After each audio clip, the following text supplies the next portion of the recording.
Sementara itu, Saudara, Polres Simalung berhasil mengungkap kasus pengedar ganja yang mencapai berat 2,9 kg yang ditangani Satres Narkoba. Selain itu, Polres Simalung melalui Satreskrim juga berhasil mengungkap seorang pelaku yang melakukan pencurian handphone di 7 lokasi berbeda.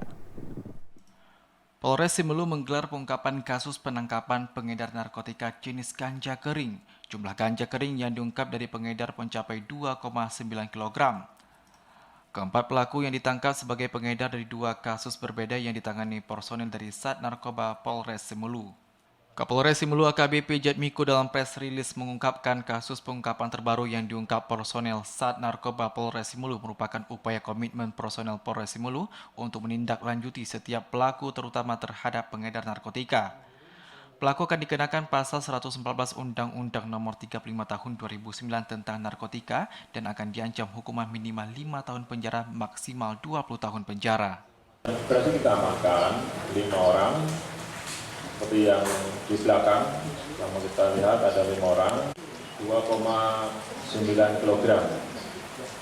Tentunya ini untuk Kabupaten Simalung satu upaya menandakan bahwasannya kita Polres Simalung khususnya Sat Narkoba menindak tegas penyalahgunaan narkotika jenis ganja. Selain itu, personel dari Satreskrim Polres Simalung juga berhasil mengamankan seorang pelaku pencurian handphone di 7 lokasi berbeda. Turut diperlihatkan barang bukti berupa 1 unit sepeda motor dan 7 unit handphone.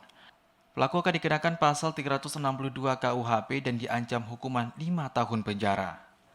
Dari Simalung, Al-Azhab TVRI melaporkan.